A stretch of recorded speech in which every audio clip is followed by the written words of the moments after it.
check what is on the required part. They are telling us on the required part, calculate the BUL's basic EPS for the year ended. I think here there is typing error. Should be for the year ended the 31st December 2023. Okay, taking into considerations the impact of the above capital transactions or movements. So here we need basic EPS. Remember, when we are handling this standard,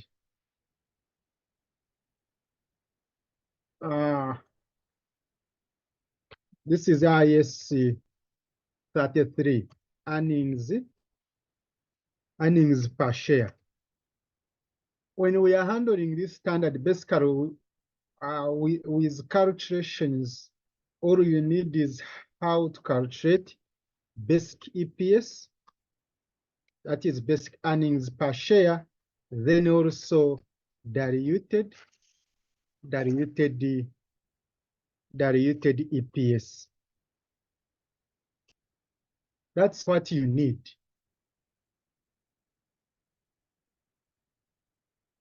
And also you need to recall the formulas. You need to recall the formulas if you're handling basic EPS. What is the formula you must use? Basic EPS, who can recall the formula, but basic EPS is basically the profit after tax minus preference dividend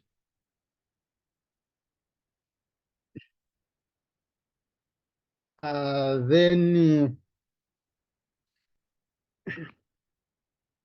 before you even talk about preference dividend, you can profit after tax minus profit to NCI, profit to NCI, then minus preference dividend. Everything you divide by what we call WANOS. That is weighted average number of outstanding shares. Okay, that is the formula you need. Every time you see a question saying you calculate basic EPS, think about this formula. So as you analyze the case study, we just need to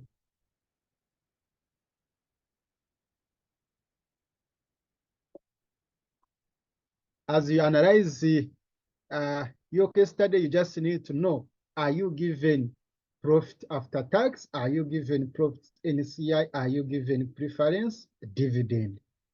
Okay, and of course, it's not a must that you will be having everything in the case study. Sometimes you're the one to look for this profit after tax. If you're not given profit to NCI, that is non-controlling interest, don't force it to be there. Okay, preference dividend, this is basically you need to first see whether you have actually preference shares in the question, because you cannot pay preference dividend when you don't have preference shares in the question. And if you're given preference shares, then you need to look for the dividend on those. The dividend you're going to pay to preference shareholders. The question will direct you. If you have no preference shares in the question, then it means that there will not be there preference dividend. WANOS, you have to compute. WANOS, basically, you're looking at the existing shares when the year commenced. The year commenced when this company had how many existing shares.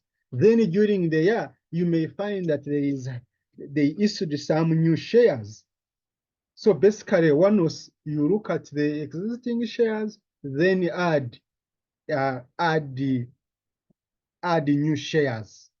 The new shares you're adding here, these are not for these must be based on the current. You issue shares, you receive cash. You should know the difference between basic EPS and diluted EPS. With basic EPS, it's looking at the current. You have issued shares, okay? You have issued shares and you have received cash. But this one with diluted EPS, basically you're looking at the future. If you issue shares, in the future, what will happen? What will happen based on what will happen on your EPS? Here you have, let's say you have proposed as a company to issue shares to people who are going to be in a company for 5 years or 10 years. It doesn't mean that you have issued shares. It's just going to happen in the future. But for accounting purposes, we start recognizing the moment you agree. So with diluted EPS, basically you're looking at those things, what will happen if the conditions you set to issue shares are met in the future. So here you're looking at the future, but basic EPS basically it is the current, the current. Okay, but we are going to highlight and with the diluted EPS, you also need to know the formula. With diluted EPS, basically I'm doing a recap. Cannot just start calculation minus bringing in these things again. Diluted EPS. Now, diluted EPS, the formula is like this one, but it is going to be affected. It is going to be affected by the shares you will need to issue in the future. And these shares will come because of the conditions you're setting. Let's say you're saying, I need to convert a debt into equity. Diluted EPS, basically, you're going to find that you're looking at like things like converting debt into equity. And obviously, if you convert debt into equity, then it means that you will have new shares in the future. Okay, the debt can be convertible debt, can be long-term can be convertible bonds, as long as it is a debt and you want to convert it into equity at the future time, then it means that at that time when you convert that debt into equity, you will be having new shares. You will be having new shares. And you'll have an impact on your earnings per share, and there will be an impact on your earnings per share. So you'll find that if you to convert debt into equity, you will have two things. One, you will have, of course, you will have net interest saved. Initially, you were paying interest on that debt. But now you're converting that debt into equity. It means that you will save on the interest you are paying on that loan. That is number one. And it means that once you save that interest, it means that the profit here up will increase. The net interest saved will be added on your numerator because it will increase your profit. And this net interest saved is the interest you are paying, minus interest on, I may just call it interest on debt, on loan. Let me just say loan, minus the tax benefit. tax benefit. That's why we are calling it net. The interest you are supposed to pay on that loan, then minus the tax benefit. Because if you convert debt into equity, it means that you will be losing on the tax benefit. Because we know that interest paid is an allowable deduction. So it means that ideally, if you convert debt into equity, you will be losing on that what? On that benefit, on that tax benefit. Okay? That is number one. Then number two, if you convert debt into equity, then you'll find that you have what we call notion shares. Look at this as new shares. Okay. Those are the things. So it means that is about converting debt into equity. But also we have another condition. We have another condition that can affect your EPS in the future. That is share option. Share option. Share option. It's issued to the existing employees. This is to employees. This is to employees. This is to employees, not to shareholders. You have been working for a company, let's say the company is saying, if you work for us like 10 years or 20 years, we are going to give you some shares. You may also, maybe the company may say, if we meet this target, if we achieve this profit, then you will qualify for some shares. So this is normally given to the existing employees, not shareholders. Okay, the employees will have right to have shares in the company based on the conditions set by the company.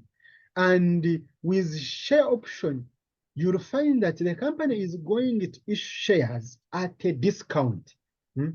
Is going to issue shares at a discount. And it implies that when these employees are receiving such kind of shares, we will have what we call free shares, because you'll be issuing such a kind of shares at a lower price, at a discount price. You'll find that here you have exercisable price. You also have market price. The difference is the discount. So when you're talking about share option, you're looking at basically free shares only, because here there is no interest you're going to save here. This is not a debt. Okay. Here we are talking about net interest because it was a debt converting into equity. So those are some of the things that can affect your EPS. And as you read the question, if you're given a statement saying that the company is going to convert, let's say convert debenture into equity, is going to issue share option, think about diluted EPS. That is, if you are told to compute diluted EPS. And these things, we handle them in our first session. Just this is the recap. You will need to just go back and listen.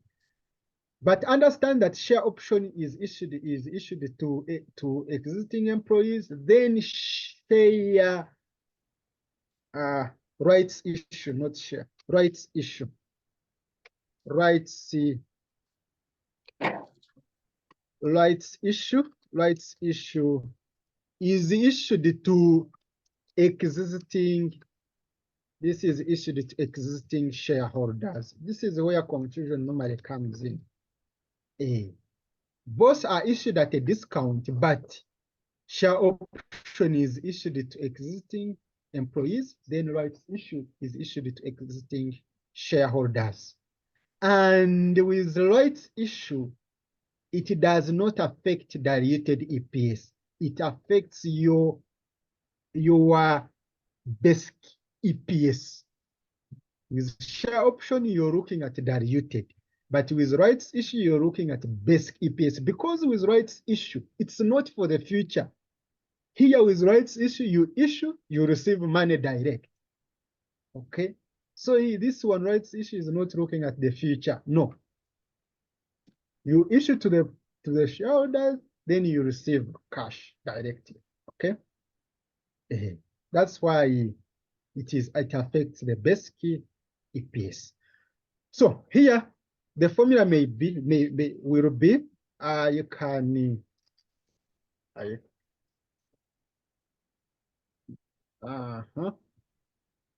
here the formula will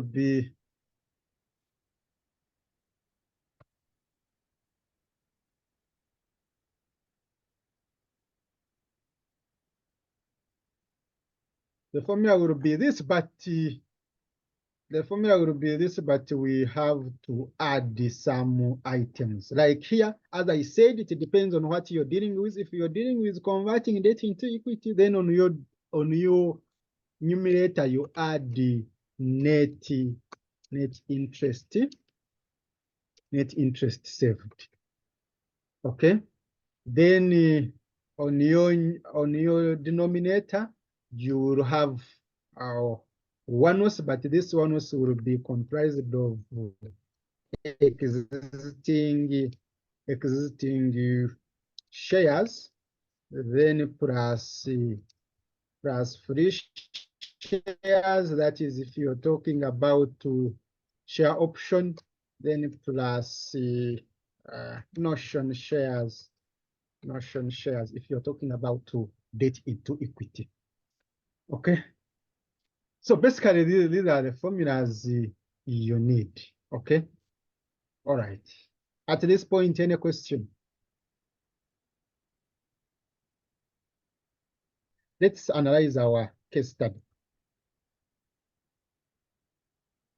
Remember, we are told to compute basic EPS. Colleagues, if they say basic EPS, don't start computing diluted EPS.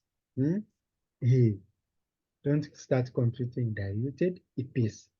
They are just telling us compute the Bull's basic EPS for the year ended 31st December, taking into consideration the impact of the above capital transactions. And here they have not said on each transaction.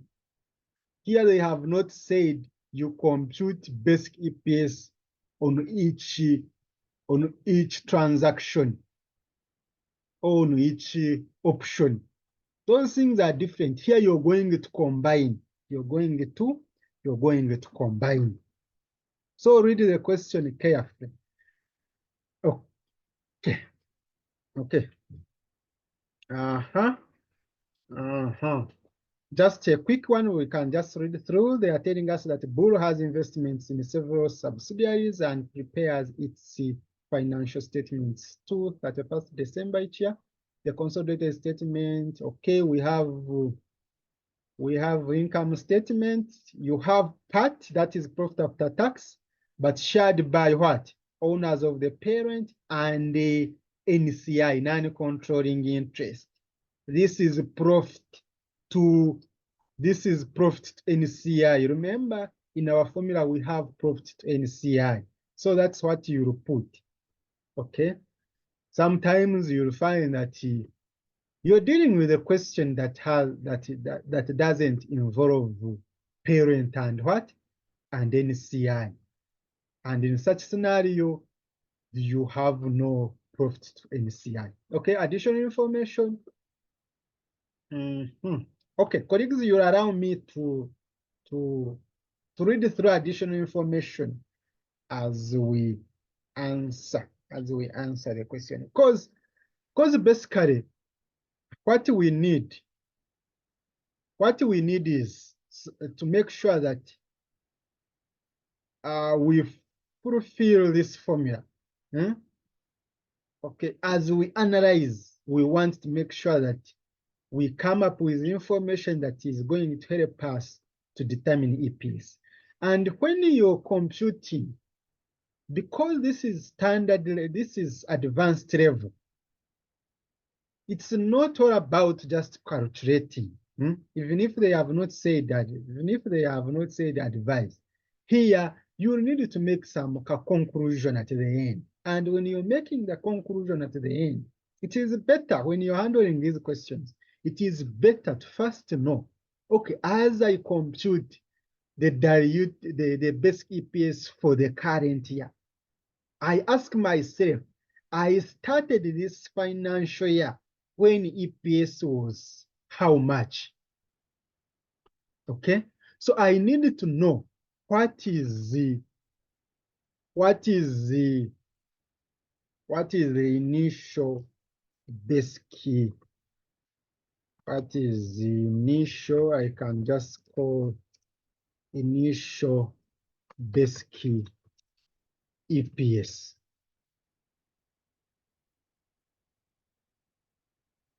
The formula is the same. The formula is the same. The formula is the same.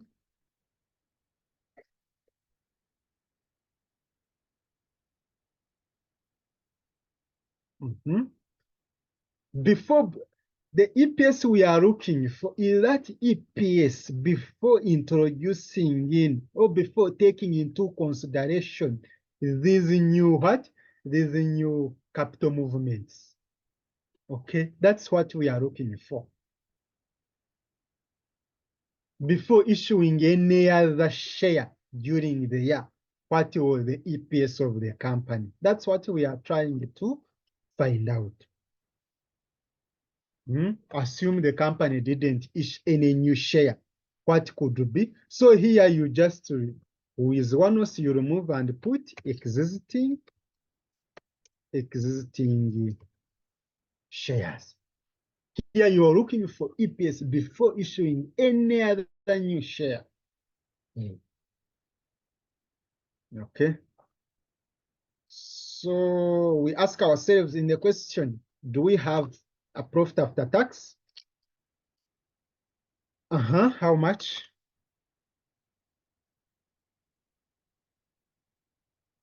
How much is our profit after tax?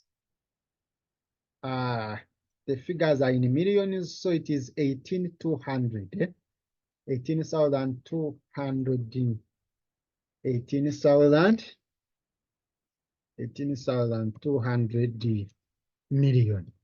Okay, that is my profit after tax. Then profit to NCI.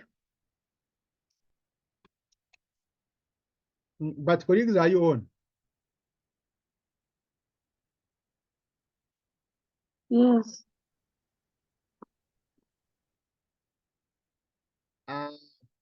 Profit to NCI, it is this one. 4,550 million. So this is like in billion. Okay, 455. I add the 6 zeros. When you're substituting in the formula, colleagues, don't say that you're keeping 6 zeros. Put everything. Put everything. Otherwise, you may get wrong answer. Put everything. Don't keep any zeros. Okay. So the question is, do we have preference dividend in this question? Then what is our existing, what are our existing shares? Okay. So we read through and see whether we have preference shares in the question. They are telling us that in additional information, on 1st January 2023, Bull had in issue. Bull had, are you seeing that one? Bull had in issue 5 million ordinary shares. So it means that these are the existing shares. These are the shares that existed when the year was commencing. And each share was at this amount of money. And 10% 250,000 preference shares. Are you seeing also this? Are you seeing this correct? Yes. 10%, 250,000 preference shares. It means that you have to go ahead and compute dividend here. Compute dividend here. And how do you compute, or how do you look for dividend?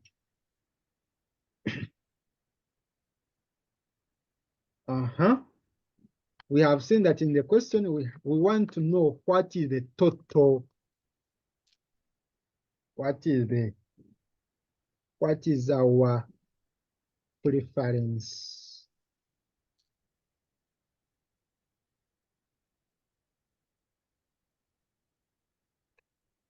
I can call it amount. Is it amount of preference shares to make some sense? Here you are not looking for just preference shares. Preference shares, you have them. These are preference shares, 250.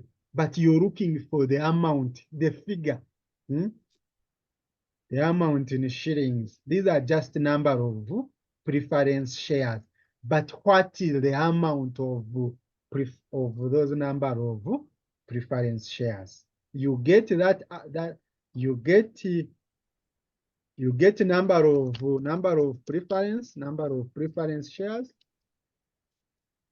preference shares, then you multiply by the par value. Because you cannot compute dividend when you don't know the amount. Okay, so the number of shares, 250. Then we multiply by the par value is how much? 1,000.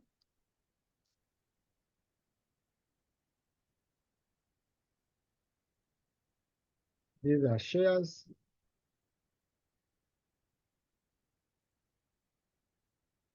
Then we multiply by shillings. That amount of money. That will be how much? 250 million. Okay. So on this I can compute now the preference dividend. And what will be my preference dividend? It will be equal to the rate. The rate is what? 10%. I get 10%. 10%. Then I multiply by 250 million. Pardon? Yes, the please. percentage have been 10,000. It is not 1,000. Yes. 10. Oh, okay. Thank you. Okay, this is 10. Okay, so I multiply this. So this is I add another 0 here. So this is 2.5 billion.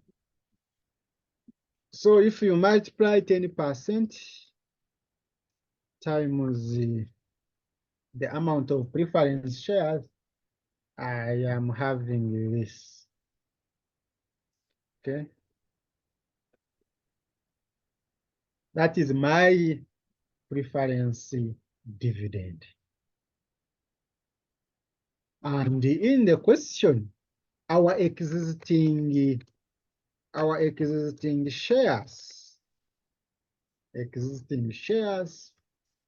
equal to what? Existing shares are equal to this 5 million.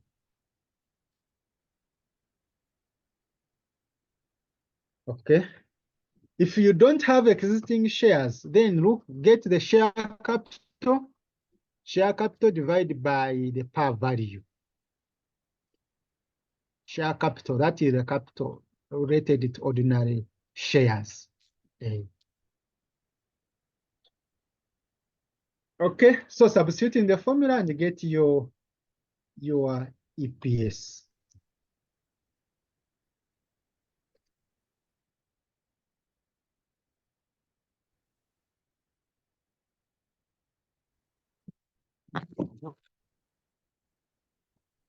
If you substitute, how much do you? I have this figure.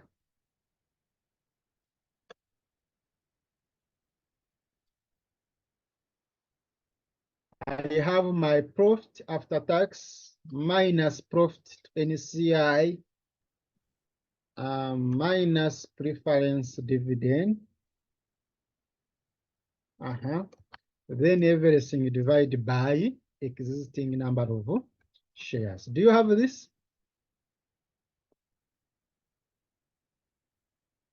Yes. Perfect. And these are shillings. These are shillings, this amount of money per share. Per share. So it means that initially, before issuing any new share, this was the EPS of the company. This is the EPS of the company. So if you put into consideration the new issuance of shares, what will be the impact on your EPS? That's what we are going to find out. And as you look for that EPS, that basic EPS, it means that because you're going to issue new shares, it means that you will need one-off. You will need one-off. Everything will remain the same here up. Everything will remain the same, but just what will change is one-off. Because one-off, you're looking at existing shares, then add new shares. So it means that for us, our next part is to look for one-off. So how am I going to look for one-off? Since I have different options in the question, different transactions, then I will need it combined by, I can do everything within the table. I will need you to make this table, start with date, followed by details, followed by number of shares,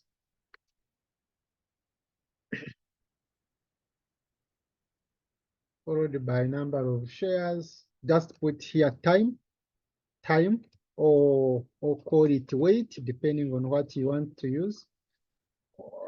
You can call it time or weight. Then put here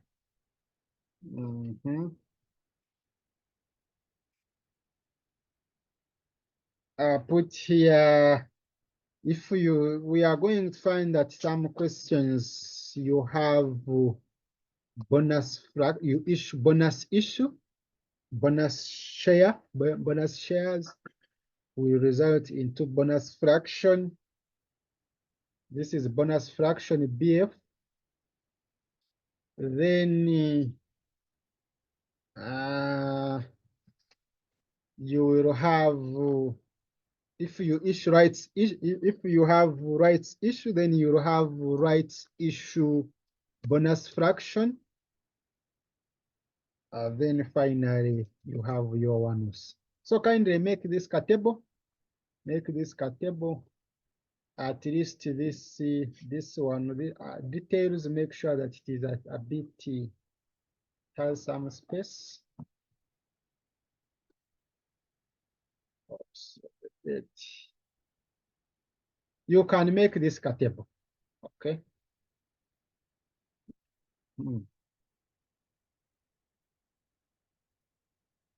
Are you done?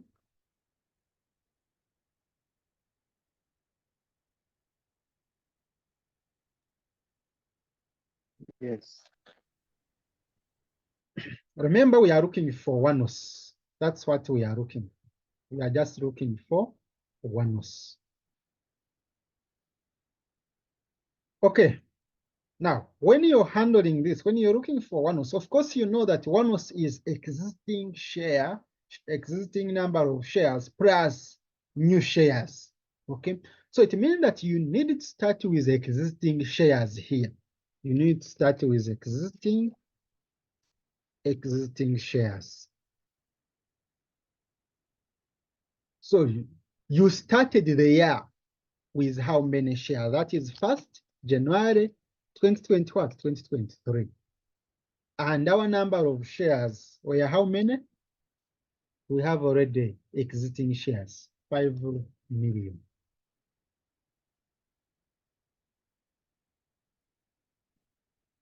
Okay? Then we ask ourselves, we go back at the question and ask ourselves, when will another new share come in? Another new share come in. So we go to note number 2 and see. They are telling us that during the year ended 31st, during the year ended 31st December 2023, the following transactions took place. A, on 1st Feb 2023, the date matters a lot. 1st Feb. Bull issued ordinary shares worth shillings 300 million at their full market price of shillings 1,500 per share only. So it means that the company issued another new share on 1st Feb 2023. And the new share that is coming in is at a full market. You can, if you have a space, you can just call it new share, but this is at a full, oh me, I'm just going to use full market price. Okay, the company issued the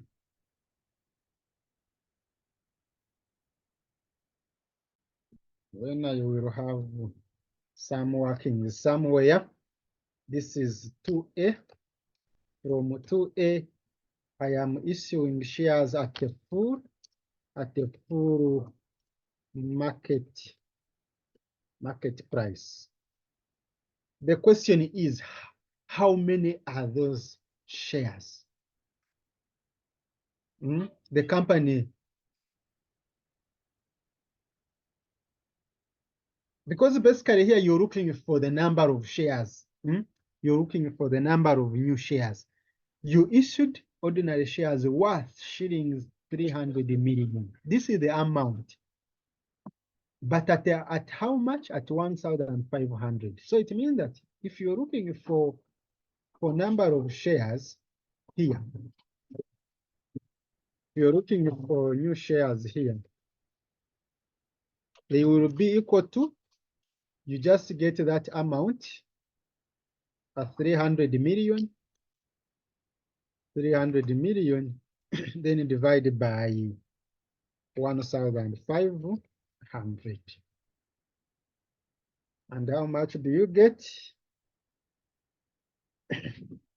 Colleagues, don't keep zeros. On your calculator, put all zeros.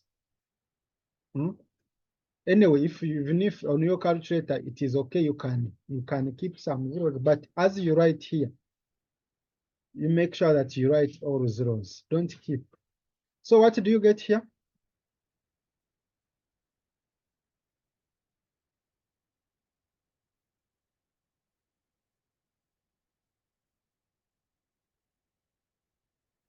Do you have this figure? These are shares. These are shares, okay? These are shares, so we come back here and put 200 shares. Now, before I proceed, I need to talk about this. Here, you have time. We are going to ask ourselves, these existing shares existed for how many months before issuing new shares? These existing shares existed for how many months before issuing new shares? So you look at the next date. This is from 1st January to 1st Feb. So it means that existing shares existed for only 1 month, one out of 12. Okay.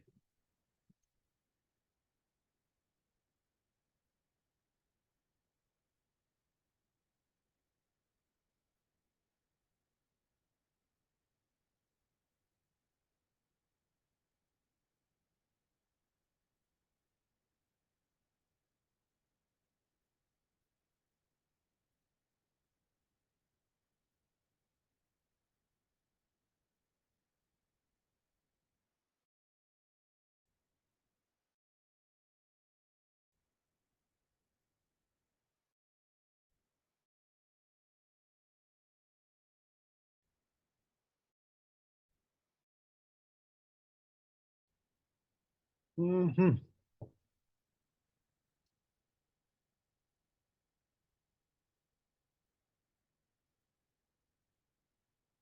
These ones existed for 1 out of 12.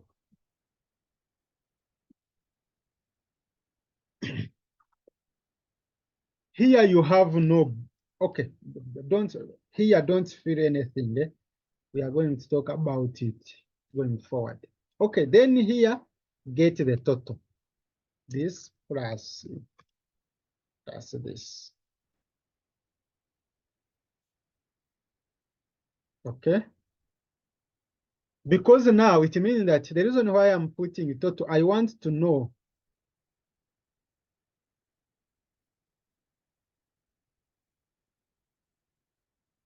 the reason why I'm putting total is I want to know as at this date, the company has how many shares as at this date before issuing any other new share. These are the shares existing now. So I go to the next note. Next note, they are telling us that on 1st April 2023, the date matters. This bull made a bonus issue of 1 share for ordinary shares in issue as at that date. This word matters a lot. You need to know which shares qualify for bonus. Are they only the existing shares as at the year at the start of the year, or it is as at that date? Because if they say as at that date, these are the shares existing. Okay.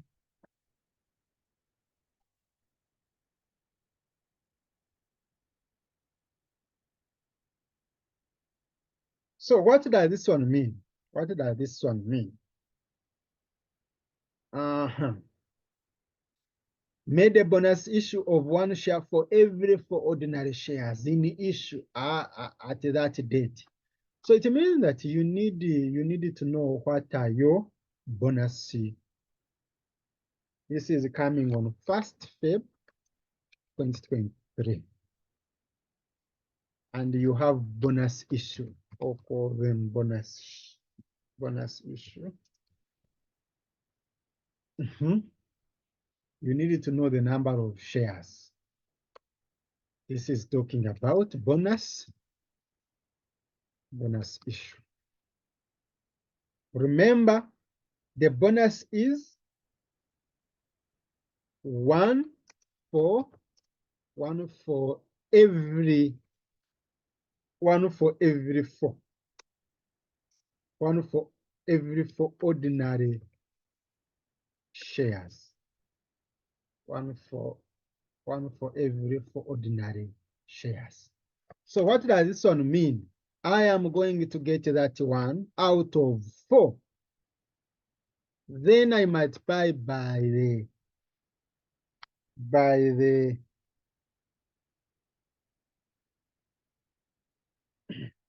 I need we move together. I multiply by what? I multiply by the existing share, by the ordinary shares in issue as at that date. As at that date, how many shares are existing? Colleagues. As at that date, the number of shares in issue are these ones, 5.2 million. You don't multiply by 5 million. You only multiply by 5 million if they say that this bonus issue is 1 for every 4 of ordinary shares at the start of the year. You need to look at the language of the examiner. So here it is 1 out of 4 times 5.2 million.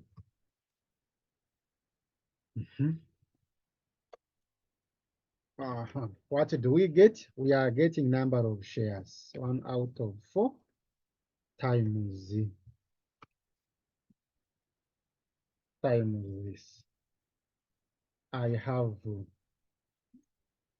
have this. So here I am going to write 1.3 million. Colleagues, is it fine here? I want to confirm whether we are together. I might be talking myself. Yeah. So colleagues, here you need to look at the what? You need to look at the language of the examiner. The bonus issue is on which shares? Are they the existing shares or the shares at the start of the year? Okay. So we ask ourselves, these shares existed for how many months before issuing new shares? These ones, 1.5, rather 5.2. 5.2 existed for how many months before issuing new share? So you look at this from 1st Feb to 1st April. 1st April, what is the number of, what is your number of months? So that 2. So here you're going to put 2 out of 12.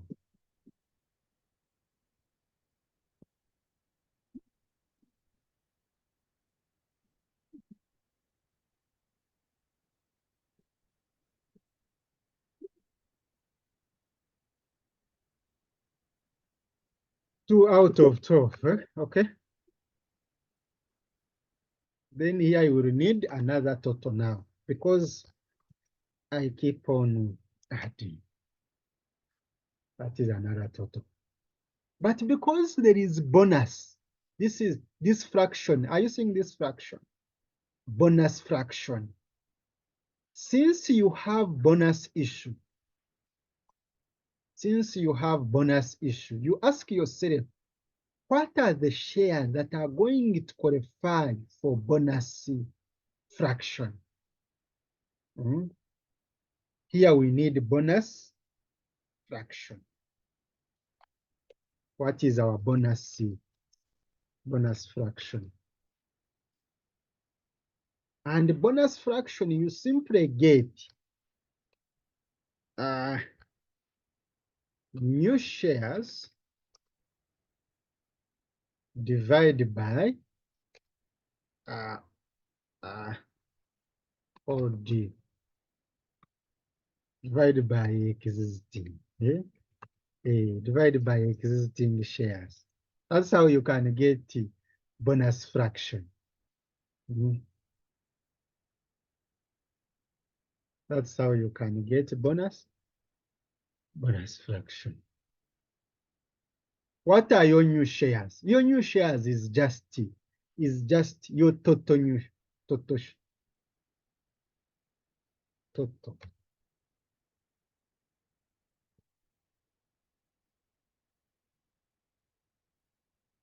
Total shares now. I can just say total shares now divided by existing shares. But as you do this, you're basically looking at the what?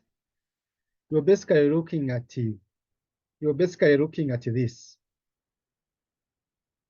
1 for every 4. So I get to get my total shares now, I get the existing shares which were 4. Then I add the new share 1. Then I divide by 4. I hope it's making sense. Okay. Total new shares. Don't rely on this. Don't rely on this. No. Just follow this. So it means that your bonus fraction is 5 out of 4. That is your bonus fraction. 5 out of 4.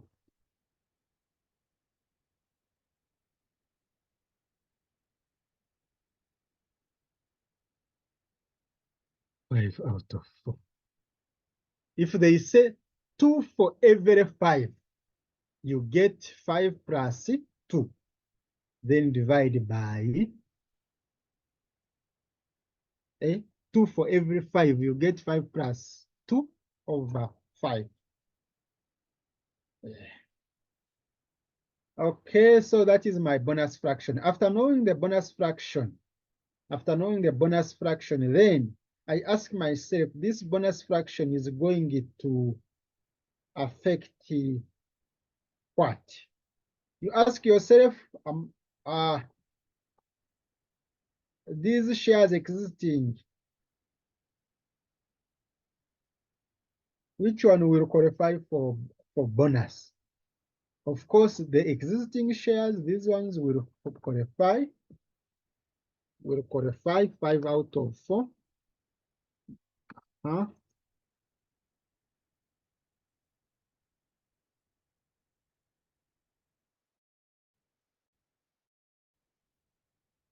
This is 5 out of 4.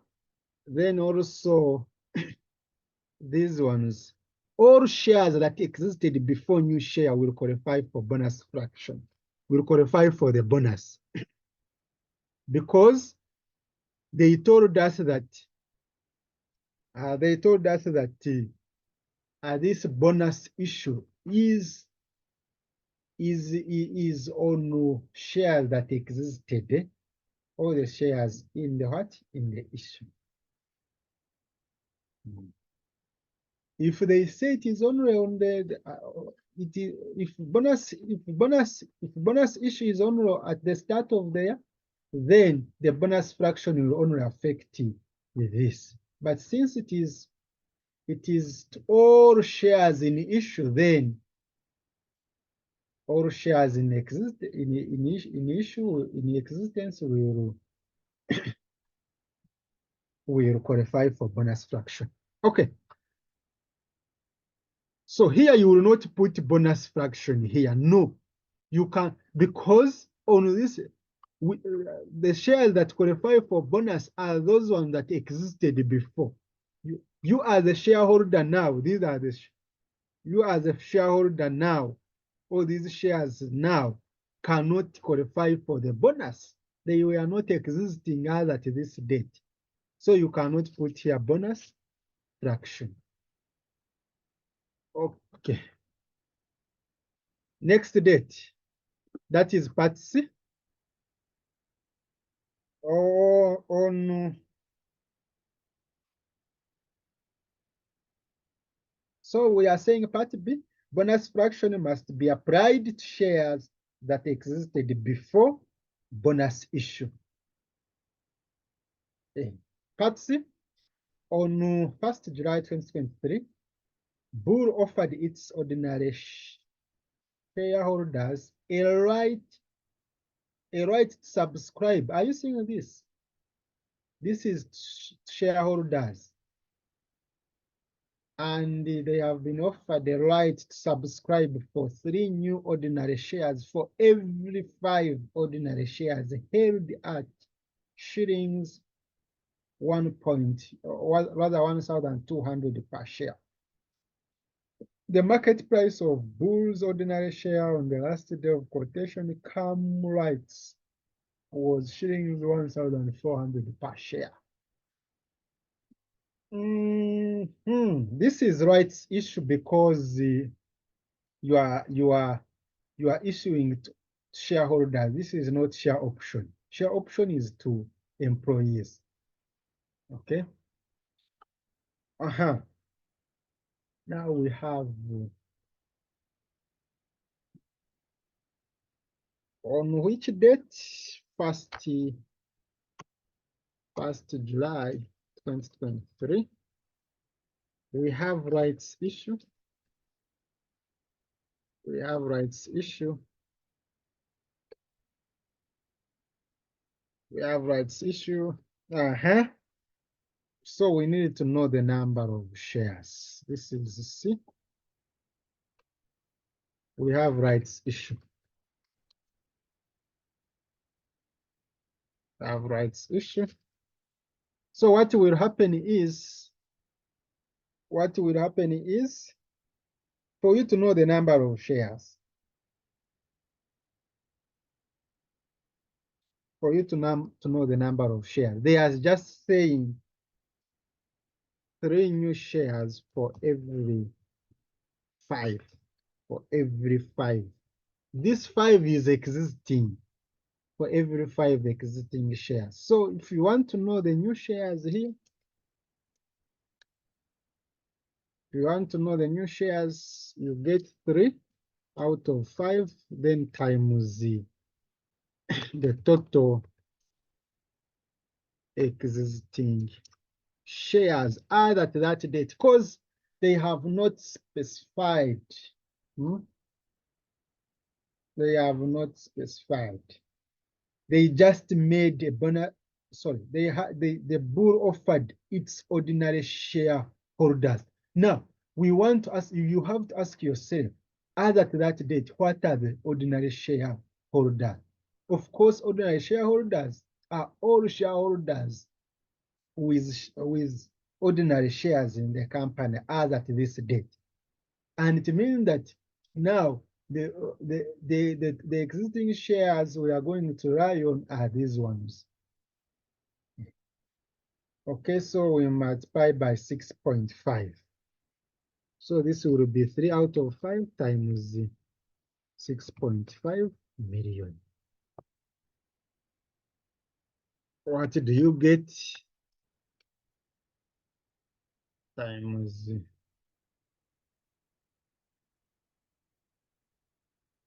that's what I have. So it means that my rights issue number of shares will be these ones. Okay. Then I can get here the total, this plus this plus this.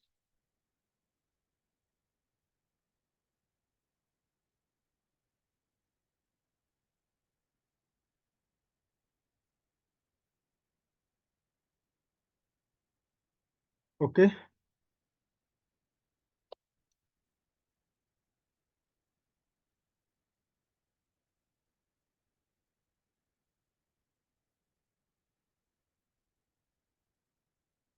So since you have rights issue, remember we have this column for rights issue bonus fraction. We will need rights issue bonus fraction. How do you get rights issue bonus fraction? Rights issue bonus fraction is equal to market price per share, then divide by market price per share, you divide by what we call a theoretical X rights price. TAP, okay? Theoretical X rights price. That is TAP. You have market price in the question. The market price in the question, the market price is given 1,400. Okay.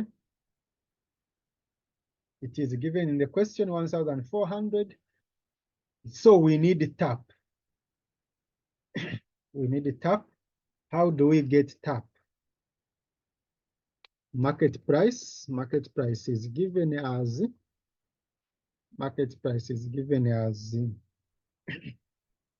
1,400.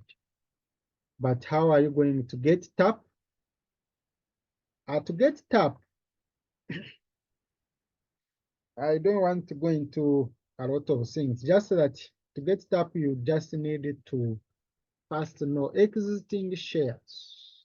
Existing shares.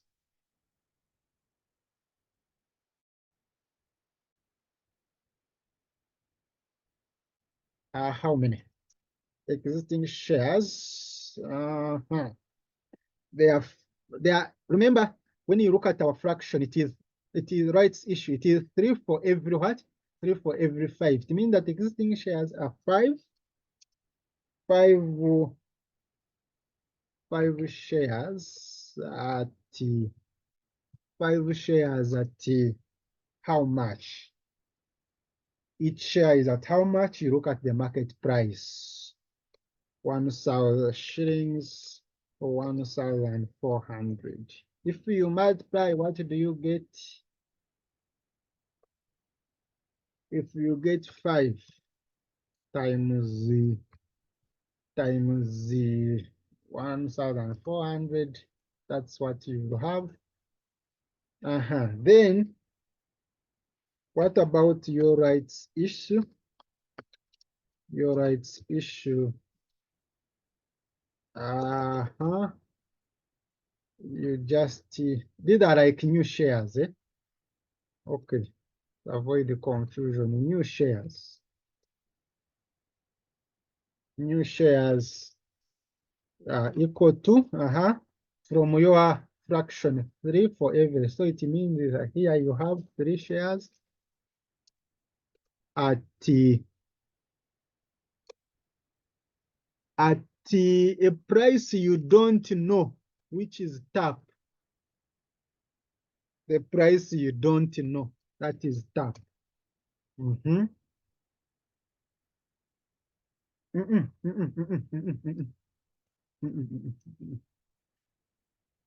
It is three shares at no. It is 3 shares at we go back to the question, because you will issue these new shares at this amount. You're issuing 3 new ordinary shares for every 5 ordinary shares held at. So you will be issuing these new shares at 1,200. The market price is 1,400. It is like at a discount.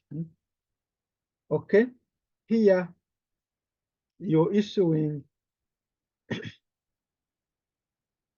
here it is, you are issuing, this will be at shillings what? 1,000, new shares will be at 1,200. If you multiply, what do you get? 3 times 1,200. That's what I get, okay? Okay, so here what will be your total? Your total shares, here if you add, you have 8. Here you have 8 shares, but these 8 shares, these 8 shares at how much? That is the top. That is the price you're looking for. The top. Okay, this total you can get. You just get this plus this. So can't you get now top? You want to know these 8 shares each is at how much? That will be your top. So therefore your top is equal to, you just get this 10,600, then divide by 8.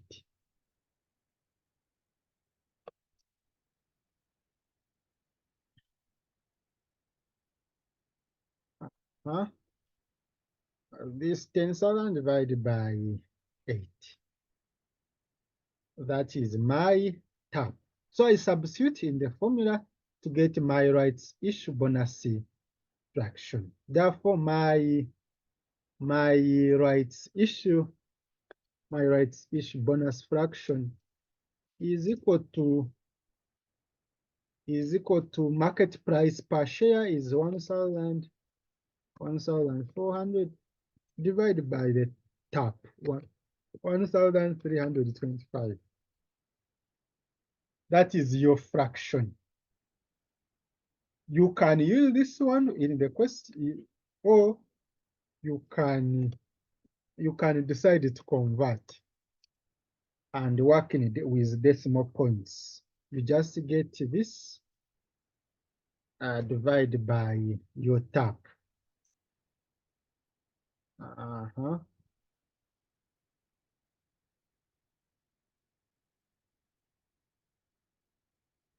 Okay, so I can use the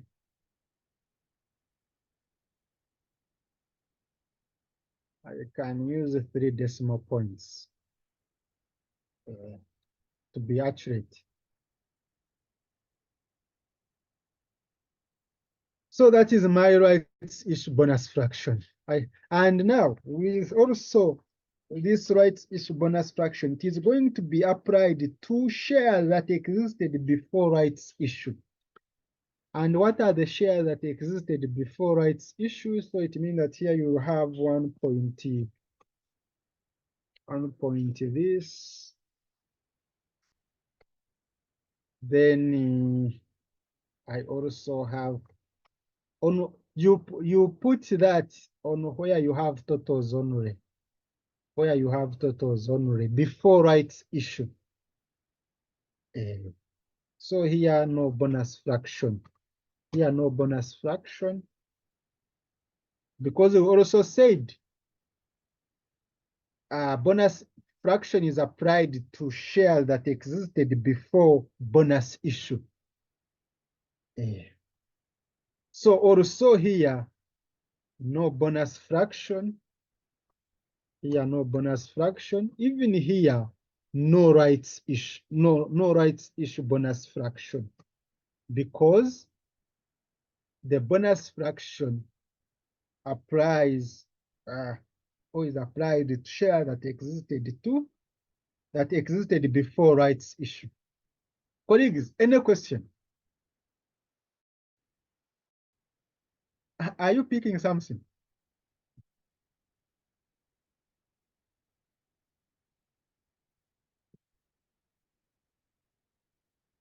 Because if you understand this, other things are not hard. Eh? If there is a question, please, you can ask.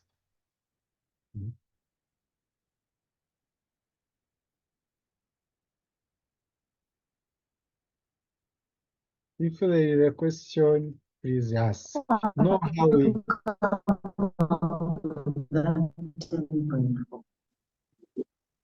You are breaking.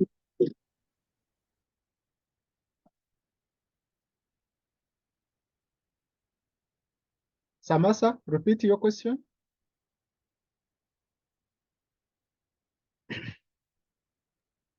The 10.4, how have you come up with the 10.4? Is it 10? I'm using 10.4. Here, How have you come up with we are just adding. that? You get the previous total plus the new shares. Okay. Even here, this is the total, this is the total. Okay. Next. Okay, before we go to the next, don't forget our weights all the time. We ask ourselves here where you have the total. These shares existed for how many months before issuing new shares? So it is from 1st April to 1st July. How many months? You count using your fingers from 1st April. April is inclusive, so you start from there. But July is not inclusive because it is 1st July. So how many months? Those are three. These are three out of 12. What are, here you don't know because we don't know the next date. Let's go to the second last. Are the strategy to improve EPS? Bull decided to repurchase. Now, if you repurchase as a company, you're reducing the number of shares in existence. If you are the company, you repurchase some of the ordinary shares in the issue, it means that you're reducing the number of what? You're reducing the number of shares in existence. Consequently, on 1st September 2023, Bull repurchased 1.4 million ordinary shares at their full market. So this is the total number of ordinary shares repurchased. So here you have directed the number of what? You have directed the number of shares. So I can just see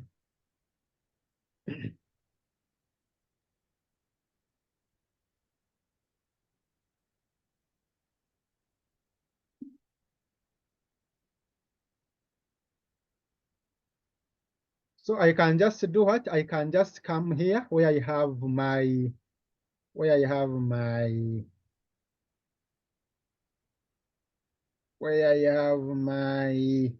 this is on 1st September. Is it 1st September? 1st September 2023. You have repurchase of shares. Company repurchasing shares. And they are repurchasing how many shares? 1,400,000. Put this one in bracket because you're going to reduce the shares in existence if you repurchase as a company.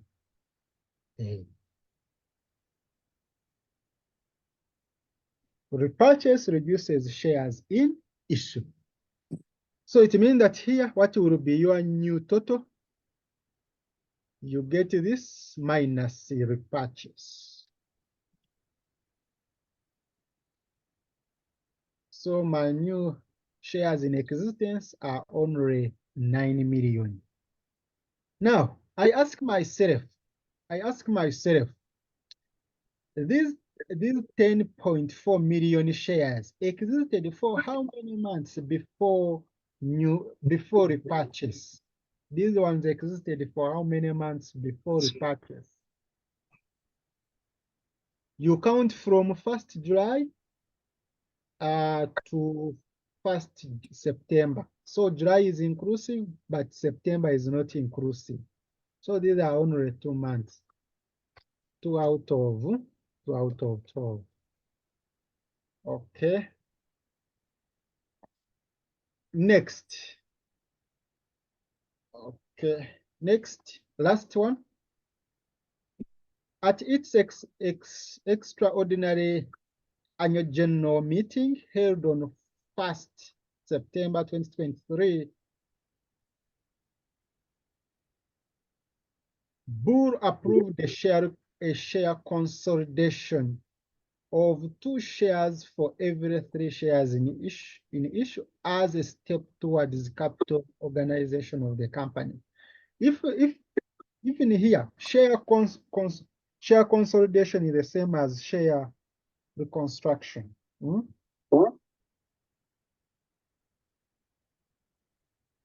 Share consolidation is the same as, kindly mute.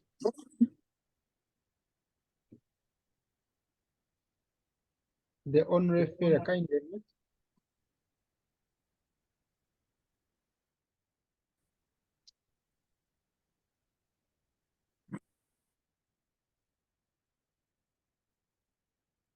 Here, they are telling us that share you need to know that, colleagues, share consolidation is the same as share reconstruction. And what does this one mean? It means that also here,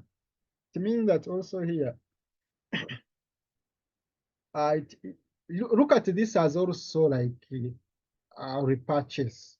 It will reduce your number of shares in existence in a way that as you try to do this, you're doing this at a lower PAV, at a lower PAV value. Sorry, it is the same value, but shares will have to reduce. The shares will have to reduce in the number. The shares will have to reduce in the number. And for that issue, what you'll just do, they are telling us it is what? It is 2 for every 3. Okay? 2 for every 3. This one you need to be very careful.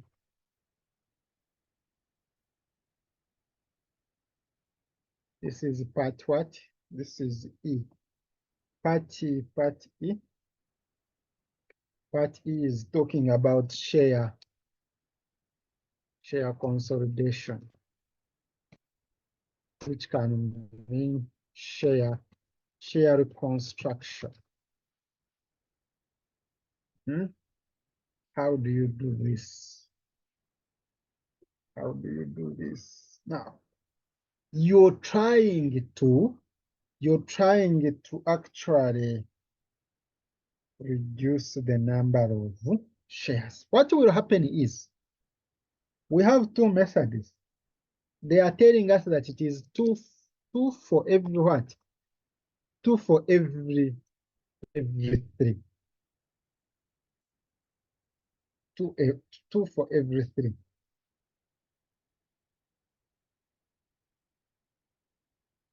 It means that, colleagues, if it is share consolidation, it means that the company is losing 1 share. As you do your construction, you are the company, you're going to lose 1 share for every 3. It's like here you are saying that. Is it It's like 1 share or 2 shares for everything? Let me ask. It means that, colleagues, here, it means that whoever had the 3 shares, those 3 shares, those 3 shares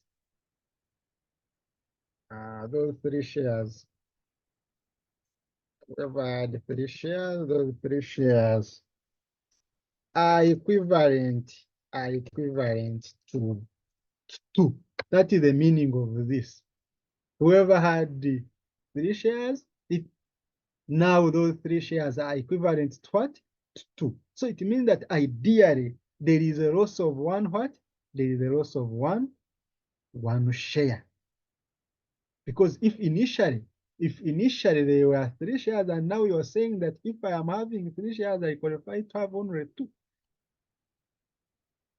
then it actually means that there is a loss. Yeah, I thought that for whoever has 3 shares, they add him too. This is different. It's not here. It's not they are adding here. It is not like they are adding. No, the company is doing what? Is doing share consolidation. They are trying to reduce the number of shares in issue so that they can do what? They can manage well. Remember, look at this as repurchase. It's also another way the company can do to manage it. Remember, there is always some consequences of having many shareholders. So the company can decide to reduce the number of shareholders by repurchase. You repurchase the shares, or you do what we call a share consolidation or share reconstruction. This is not like rights issue. Here, rights issue you're issuing to the, here you are issuing to new shareholders. The shares will increase. The shares will increase.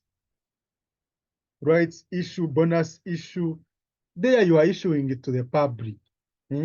But here, it's you are trying to actually consolidate what you have.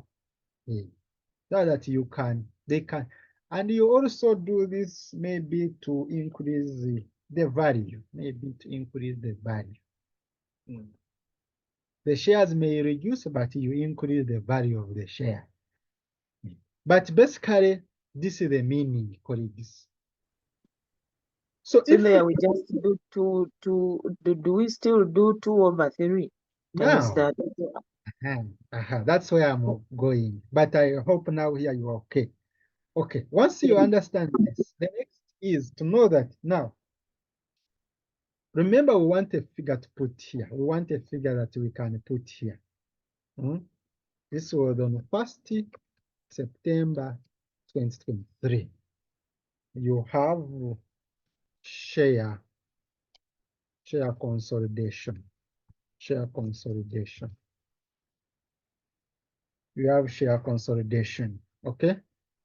Now we want to know the number of here we have 2 options. If you say 2/3 times, if you say 2/3 times 2/3 times 9, the shares existing, times 9 million. Okay, you will get what? 2/3 times 9 million. You get 6 million.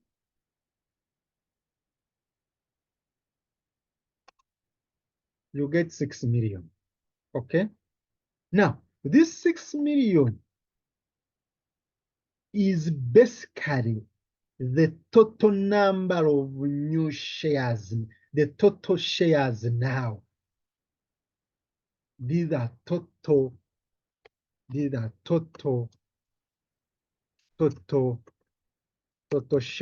now, total shares existing now. Okay, these are total shares existing now. In simple terms, it means that, okay, overall the company had 9 million shares, but because of consolidation, because of share consolidation or share reconstruction, these 9 million shares are going to reduce to 6 million. Okay? Or another person can look at this as you get, if they are saying 2 for every 3, it means that the person is losing 1. there is one share. We are losing one share. 1/3 times 9 million. And what you get here, this is 3 million. What you get here are just the number of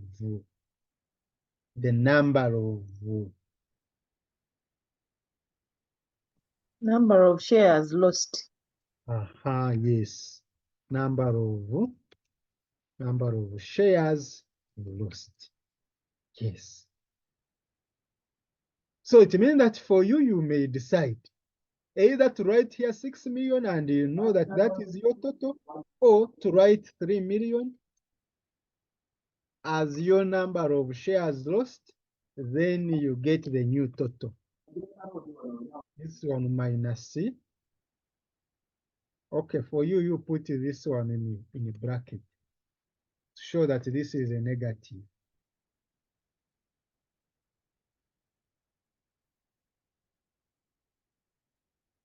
So here you have a total of this. So this 6 million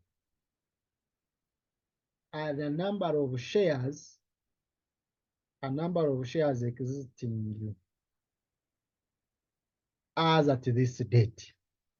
So if you use 2/3, the answer you get is your total shares existing now. You don't need to again get 9 minus what? Minus 6 million. You will get it wrong. Okay, finally, we ask ourselves here.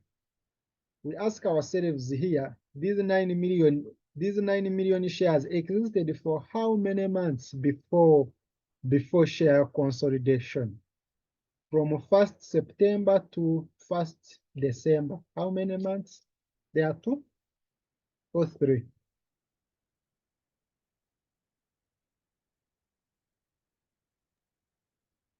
Three.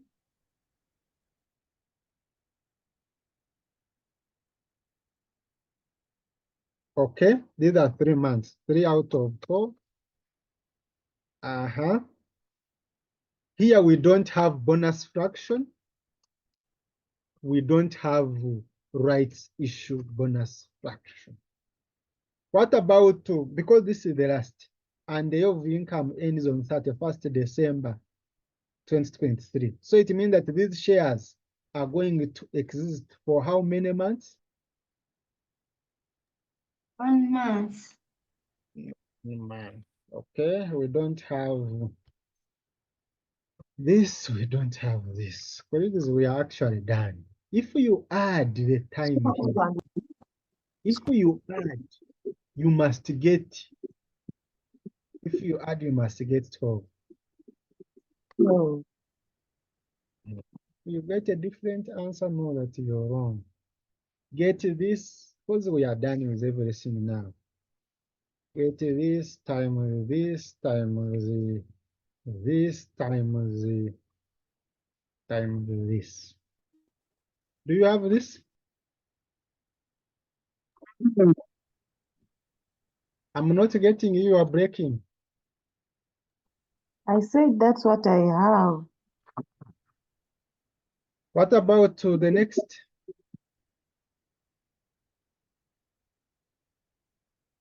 I have 1145083.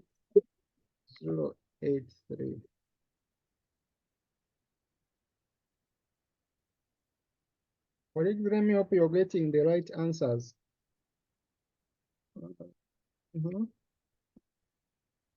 Okay, me, I'm just. Please, where you have this, don't multiply by 0. Eh? You just skip that. You just get this times this times this. This times this times this times this. Okay. So here it will be this times this. 1733333. Okay.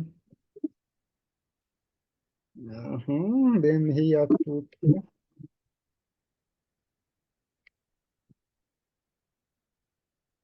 Colleagues, am I getting right things?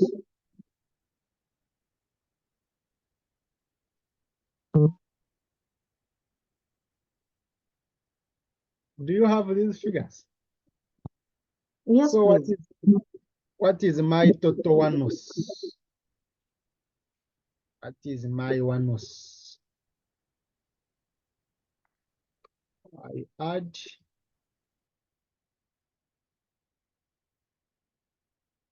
that's what I have as my total one-loss. So finally, my basic EPS will be equal to, remember our formula. This is our formula. This is our new EPS. Our new EPS will be equal to, you have everything. What was your profit? What was, we calculated all these things. So I can just substitute. What was my profit after tax?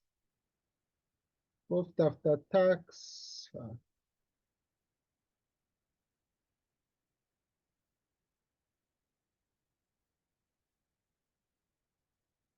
Okay, substitute, and you see the impact.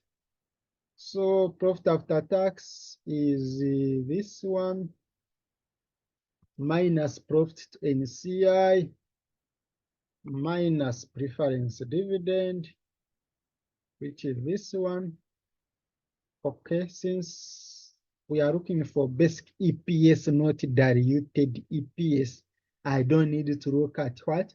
I don't need to look at net interest saved. I don't need. So I say over EP over one was this one. So that is my EPS. That is my EPS, shillings per share. Okay, that is my EPS. So what does this one mean? You ask yourself, do you have an increase or a decrease? If you advise, if you comment on the EPS, initially this was our EPS. The issuing in or after incorporating in the capital movements, this is your EPS. It has reduced. It has reduced.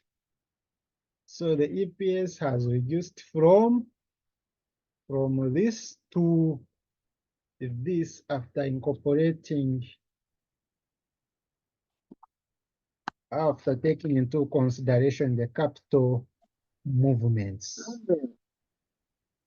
Okay? When do we compare? Pardon? Is it a must? When do we compare those two? Is it a must that all the time we do a number, we have to do both the initial and Okay, it is because it is advanced paper. You just need to comment, to comment on the EPS. Here they just said calculate. You may calculate and stop there, but it is good to comment.